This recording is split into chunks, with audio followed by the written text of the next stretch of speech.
Outdoor patio furniture is getting ridiculously expensive. And for something that lives outside, it doesn't last many years. So I went ahead and found this set for $3,000. Well, in today's video, I'll be building each chair for under 50 bucks, and we're only gonna build it with only 2 power tools. Let's get into it. All right, to get started, here are our supplies. We have 2x6s, we have 2x8s, 3 2x6s, 2 2x8s. That should get the party started. Let me show you where we're thinking about putting this. About 4 weeks ago, I built this giant 300 square foot paver patio pad for this fire pit. And then about 2 weeks later after that, I built this smokeless fire pit. And yes, it is smokeless. And yes, both videos are up on my channel. You should go definitely check them out. So what I'm thinking is we build 4 beefy outdoor patio chairs that's gonna go around here. This is gonna make great for hanging out with the kids, grilling s'mores, late nights with friends.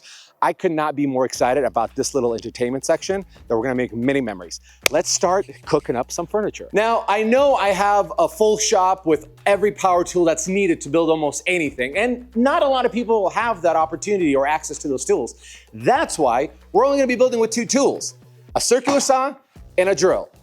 The foundation of any power tool arsenal anybody could have in their home. And we're doing this to make it more accessible for everybody to build. And for me, it's gonna be kind of tough not to use all these tools. But let's get into it. First order of business, start chopping our stuff up, but before we can get started, we need our fuel. Fuel's in. Let's slice and dice, baby.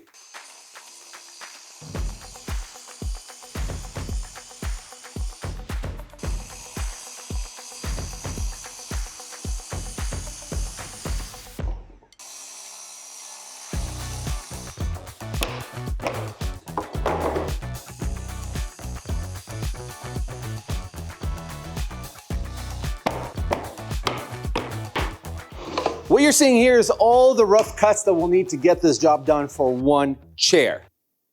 And I went ahead and made PDF plans for you to follow to build this exact set at home. So I'll put a QR code right here. If you wanna scan that as you're binge watching on your couch or your bed, all your favorite shows, including this channel, scan it and I'll make sure to send you the plans via email. Now moving along, let's start working on our legs first. These are our 40-inch long pieces. If you saw on the PDF plans, we're gonna have to make a couple of unique cuts here. First, we're gonna have to make a little bevel on the bottom here, and that bevel will be our cant as it's tilted up. This is kind of like an Adirondack chair, right? So that's 164 degrees. I already figured all the fancy degrees for you.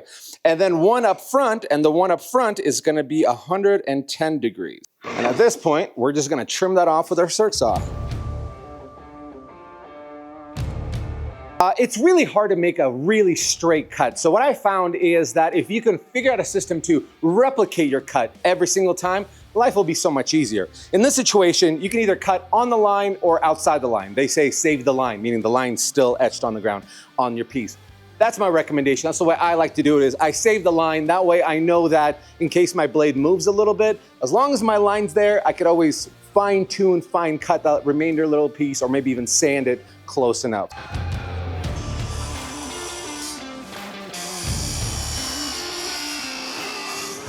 Now I designed this particular set to have the highest point of the seat to be 16 inches off the ground, which I found is the most loungeable distance from the ground.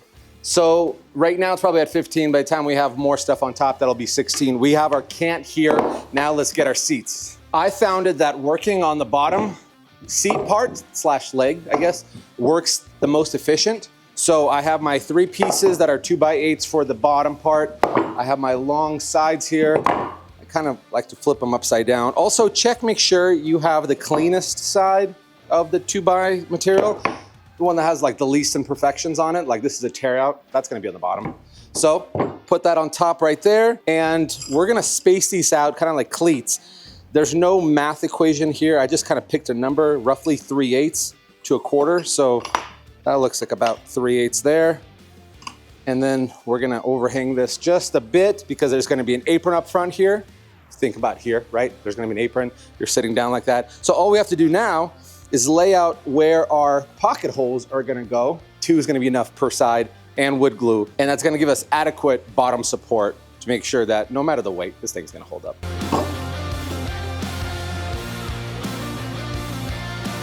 So I'm using this little scrap piece right there. As you can see, there's overhang here for this apron. And what I wanna do is I wanna make sure this crease lines up with this crease, and I'll show you how to tighten it up later, but right now we're strictly looking for alignment. Once you get your first piece started here, you could just space out as you go and you shouldn't have any problems. And in regards to pocket holes, there's many different pocket hole jigs like this, or my pride and joy, the Craig Foreman, which is a pocket hole machine, but you don't need it unless you are like building mass amounts of cabinets, which every once in a while we'll do.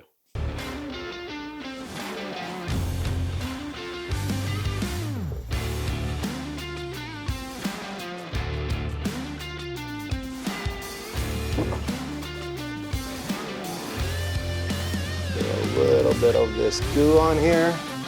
I recommend using a Titebond 2 or Titebond 3. It's the strongest stuff, but Titebond 3, which this is not, this is 2, is actually waterproof. So if you really want it to withstand all the crazy weather conditions, I recommend going with that one, but Titebond 2 is strong as well, so I'm not gonna worry too much about it.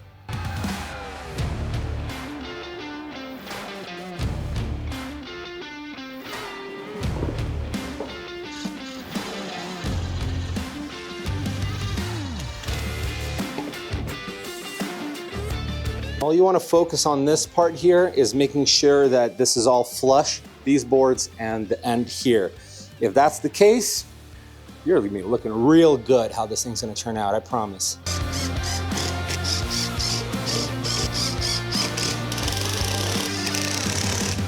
All right, we have our bottom basically complete.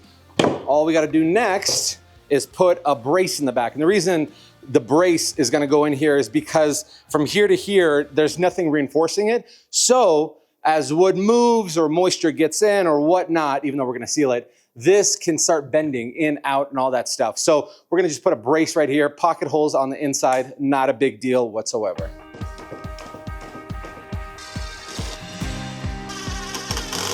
Boom, we got ourselves a butt cushion. Let's start working on the sides, the backrest. So the backrest is, I wouldn't say it's tricky, but there is, let's just put it this way, it's unique. The reason it's unique is because the one piece that you're gonna cut, if you follow the plans, it's gonna be 24 inches long. That's your 2x6. What I like to do is do 1.75 inch spacing on the front and the back. And the reason I'm doing front and the back is because it makes it simple math. Put a little straight edge there, connect line to line, and that is gonna be the frame of our backrest. So we're gonna use our circ saw, split that sucker in half. Told you, this is easy. Anybody can do it, any skill level, whether you're advanced or you're brand new.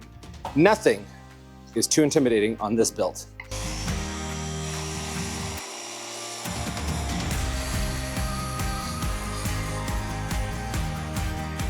I was almost sure we didn't cut into my table, but we did. It's all right. It's a workbench. That's what it's meant for, take abuse. What was once a 2x6 is now a perfectly mirror image of our side frame. Now, as you can see, there's a more of an angle on one side than the other, right? So this is the 90 and this is whatever angle that is. So what we're gonna use is this part that we cut where the blade went, and that's gonna be the front-facing part of our backrest. And the reason I went with this style is because you have a little bit more lean to it. Everybody needs a little more lean in their life. Isn't there like a drug, like a drink with like cough syrup called lean? Okay, you can use a little bit less of that kind of lean, but more of relaxation. Threw some pocket holes in the back on these ones. I guess I forgot one piece. And because they're facing the back, all the holes are gonna be in the back, and I'll show you how we're gonna fill those holes so they're not gonna be an eyesore. Space them out the same 3/8 with a little piece of metal, and we're only gonna need 3 here. And this little gap, that's intentional.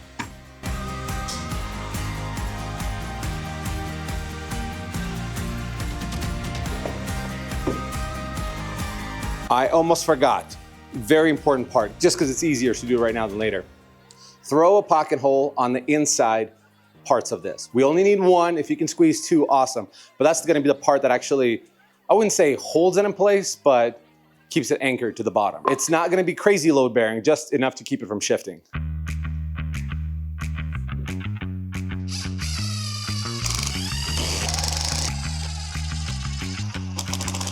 And just like that, we have what I think is a very beautiful backrest. And all we're gonna do now is just attach it with pocket screws there to the back railing sides that we had. And by the way, I never mentioned this. Pocket hole screws, get these blue ones for exterior stuff. They're already coated, so they're not gonna start rusting on you like crazy. Like I mentioned, you don't need to go crazy and even put a bunch of screws onto this one. It's just anchoring. The angle that it's gonna be at is gonna be holding the bottom just from sliding out, really. Look at these measurements. I mean, it's perfectly on there. Get those plans, guys. These chairs are gonna be rad. And by the way, how sick does this look? There's a part of me that's almost contemplating not putting armrests on there, just because I like how modern and simple this looks like there. But it'd be nice to kind of throw your arms out like on a throne while watching a fire, maybe smoking a cigar, maybe a nice little aged bourbon. Well, let's finish it. Now the arms. For the armrest / legs, we're doing a 2-piece bottom. So we have our 2x8 that's split in half, pocket holes to the side like that. And this section is gonna be the left side if you're facing out of the chair. This part will attach to the chair, keeping it up in that angled degree that we need. And then we'll put our armrest on top of it and connect that to the backrest, which will keep the back from breaking on you. Don't break your back.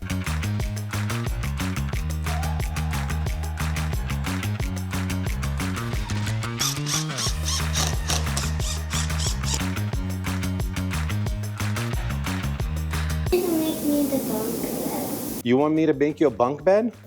What do you need a bunk bed for? You remember our old house? You made one side where I play. Remember you made the up room where I play in the bottom? Are you talking about the pink bunk bed, the princess bunk bed I made you? The one where you had the bed below and then you had stairs and then you had a play area on top? You want me to make that for you again? Interesting. Why do you want me to make you that? I just want to. You just want to hide up there in the tower? Mm-hmm. Like a princess? Are you a princess? Yeah. Yeah. Give me a kiss. All right, I'll make you one. That was not planned. I didn't stage that. She just came in, asked me to build her a pink bunk bed that I built her in our previous house, which sucks. We had to leave it there, but I guess we're gonna build another one. If you haven't seen that video, it's right over here. Go check it out. Probably to date, my absolute favorite build. And the reason it's my absolute favorite build is because, well, I did it for that little girl there. She was only 3 maybe, 2.5, 3 when I built it. And now she's 5. And that memory stays with her. And hopefully she'll remember that when she's 25, 30 years old and she's gonna ask her husband, oh crap, I'm gonna cry. Let's not do this. We're not gonna talk about that. Nope, we're just gonna build the damn bunk bed again and that's it.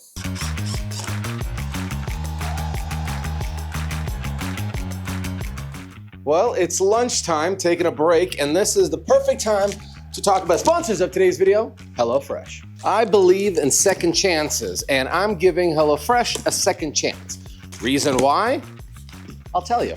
Number one, they have larger portions now. Before, the portions were a little bit smaller, and I just didn't see the value in that. I'm a big boy and I eat quite a bit. Number two, they have a larger menu selection. If you have kids, you know that things they like varies from day to day. And so with their larger menu selection, you could swap out veggies, you could swap out protein options. It's like having a customizable restaurant at your home. And number three, they have a premium protein selection. Before it was mostly chicken, well now there's premium steaks and seafood at no additional cost. What's for lunch, you ask? Peanut pork noodle stir fry.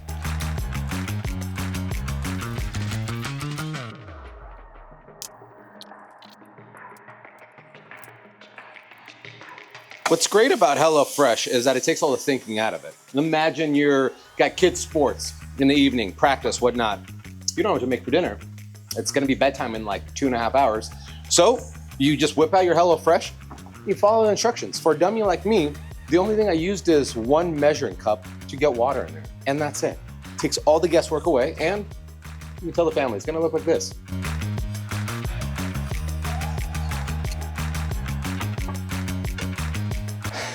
I wasn't planning for this much food. If I did, I would have gotten a bigger pan. This is gonna feed my family plenty tonight, plus enough for some leftovers.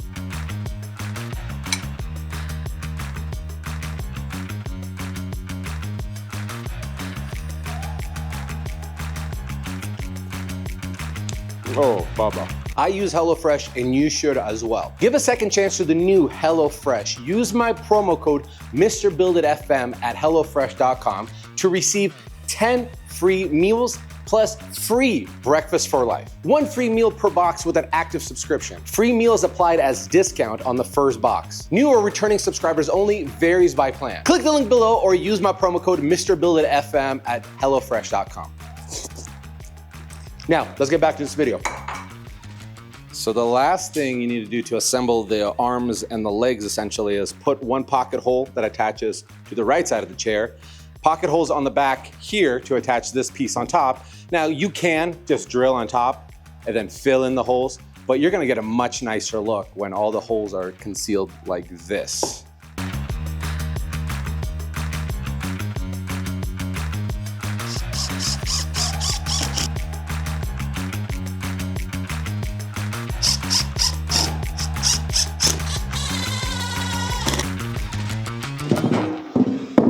Our big old pile of lumber is quickly decreasing. We only have about 3 more pieces to install here. To install the legs, the easiest way I've kind of figured out is get any scrap piece of wood, pick up until we hit that little bevel that we cut in the back part of the legs, shove it until it's there, and then grab not 1, but 2 of your clamps. And again, this method is to make sure that we have the least exposed screws. So then we're gonna grab our square, set that there. I like to align this surface with the bottom edge of that piece so nothing is protruding. I'll like show you why this is important in a bit. That there. Get our straight edge. Make sure we have a 90 degree so it's not beveling out one way or another. Then we're going to take our clamp.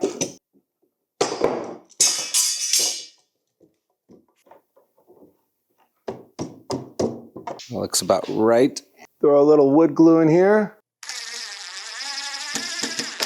Do the same on the other side, and then we're gonna flip this over and secure this part from the back of this little side rail.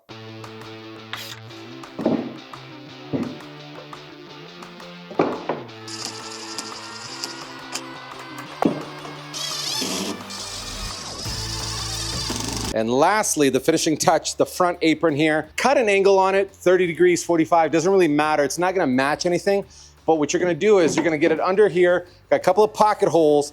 We're gonna put a couple of countersink screws in here, so you won't see them, we'll fill them in, and then we'll pocket hole on the sides and we'll secure that, so you won't see those either.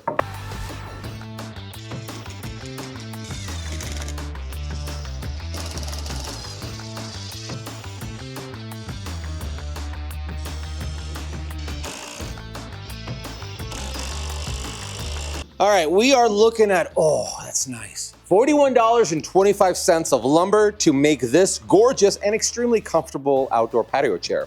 Now, yes, we're under 50 bucks, but we still have some detail finishing touches to make it look like it did on the pictures of the Pottery Barn stuff. So, let's see what we can figure out about stain. Almost forgot to mention a couple of things for you. All the holes, we plug them up with these pocket hole plugs. They're very easy. You just put glue inside there, glue on here. They only go one way, and they practically just slide in place. So that conceals it. I got them here, I got them in the back, I got them underneath here. No holes. Also, the holes that we drilled on top here, I just actually found out this little hack. If you cut off this little bevel here, you can pound into a countersunk hole and then use a flush little saw right there, cut it off, sand it, and you have no holes here as well. Looking phenomenal. One added bonus feature, we're gonna have to put a little triangle in here, a little corbel, if you will, just over time to make sure that this doesn't get to be the weakest point, just in terms of bend. That's all. But enough about that. Why don't we get to staining and see if the stain that we got is absolutely dog or actually decent. I don't like the looks of this already. It's pure primer white. But a lot of times the sediments kind of settles towards the bottom. So you really got to mix these things in order to get a true feel for what you're dealing with. Also, I sanded this with up to 220. So 220 grit is what we're looking at right now. Silky smooth, might I add. We're dealing with the Bear stain. First time using stain from Bear. Didn't know they make it. It's called whitewash pickling, and we just got it at Home Depot. So we're at no other than the Home Depot. We got to pick up whatever stain they have. Based off of the pictures that we saw from Pottery Barn, it looked like a whitewash, but had a lot of natural tones. So we might have to be a little bit of artistic on the stain job. All right, what do we got for you? We have gel stains. These are natural colors. This looks light, classic gray, but don't let these colors deceive you. They almost never look the way they do on these samples. These are urethanes. We're gonna need some urethane for sure, but I'm not liking a lot of these selections. Oh, I think we found it. It's light, it's whitewashy, it's got that natural tones. Bear? Bear makes stains now? I have never seen this. Let's see what else we need. We gotta find some kind of clear coat. We don't wanna use polyurethane because the UV rays are gonna break it down. I don't like any of these options. This one says interior, exterior. Let's try interior, exterior, and then see how she goes. We'll use a foam brush. They work well because they could suck in, or we can use a regular brush, but I think a foam one can put a liberal amount on. All right, I'm gonna take, let's do two of these. I'm wondering if to like play a prank on the kids to just like lay one of these skeletons onto the chair and see if they notice anything. Maybe like dress them up. This is crazy. I love when they have Halloween stuff out. Oh man, if we could have this when we were 12, a big old life-size doll of Chucky, even better. We can have it when we're 37. This is a business expense. It's for my health. This outdoor urethane, I'm not too confident how to apply it, mostly because all of my sprayers are shot and dead or dirty. User mistake, me. Only one to blame. I can always roll it and brush it. That's gonna take forever. I might have to just bite the bullet and buy another spray gun, but we'll cross that bridge when we get there. That's tomorrow, Alex's problem. Today, we just gotta sand and stain. Oh, this is just what the doctor ordered. Straight to the bloodstream, baby. Woo! Let's stain. First time applying stain with a microfiber. So my biggest concern whenever staining anything is the color never really turns out the way you want it to. And then when you put clear coat on it, it just turns ambrish. And so what I've learned over the years is whenever you use an oil base, it will have the natural amber tones in it. But if you use a water base, it does not. So if you want to keep wood from yellowing on you when you get the finished product, try to go with the water-based. But once you get your stain on and you got the color you want, you can go ahead and use an oil base for your sealer because that's not going to change the color too much. This is hilarious. It's not really changing too much. I mean, it's going white, but I'm going to try to put a liberal amount, let it soak in like a normal stain would, and then we'll wipe it off. Also, why am I using this rag if I bought foam brushes? I'm an idiot. Now we're cooking with gasoline.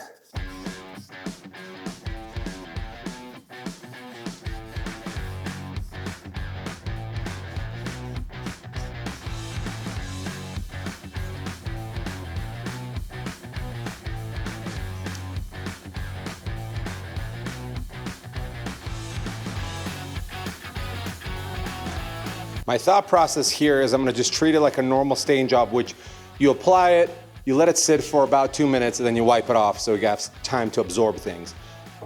So far, doesn't look like it's absorbing too much, but I'm gonna give it a coat or two to make my final verdict on it. Problem with it is Douglas fir, which this stuff is, has more of this like reddish pigment versus pine, which I think this board is for some reason, I don't know why. It tends to be more white and not as much red pigment.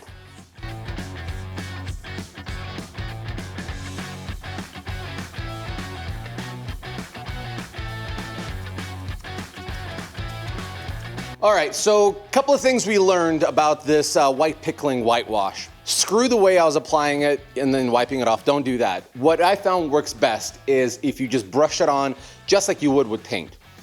Brush it on, just make sure the streaks all go the same way. It looks intentional that way. And I found it with Douglas fir because of the red pigment in there.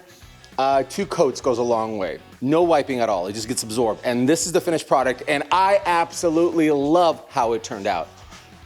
My zin's in the way. Love how it turned out, it looks phenomenal. Now we're gonna throw the clear coat on it, the urethane exterior stuff. It's gonna be mold protecting, it's gonna be mildew protective, it's gonna have UV protection to make sure that this sucker lasts longer than the, what was it, $3,000 Pottery barn option. Gonna roll it on, nice foam brush, I guess. This is, whatever it says cabinets, do that. And go have fun with it. And what's great about this stain is that there's gonna be just a subtle hint of yellowing, just because this is an oil-based material, which is gonna even it out at the end to give it those warm colors that we're looking for without the yellow effect. Party on.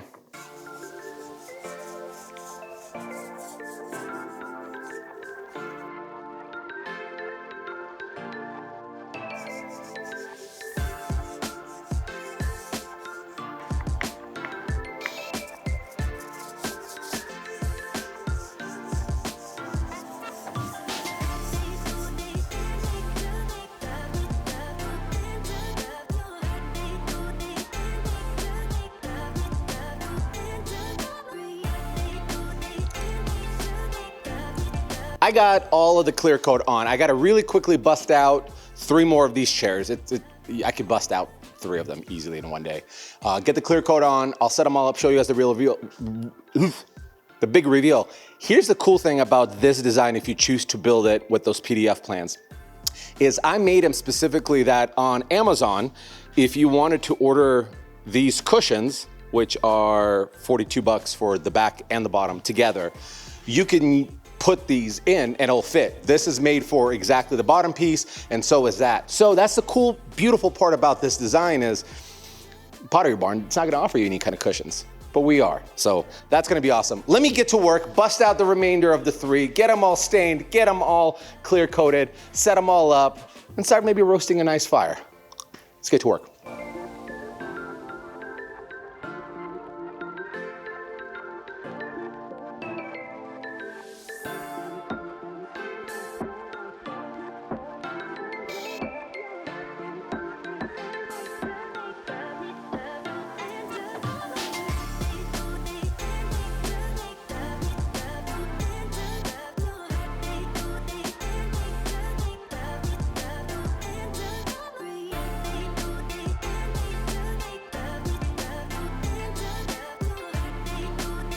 How incredible is this looking?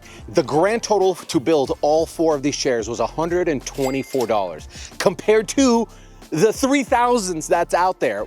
Saved a bunch of money, got some killer outdoor furniture, couldn't be more excited. Check out the plans if you want to build them for yourself. In the meantime, the big question is, what should we build next?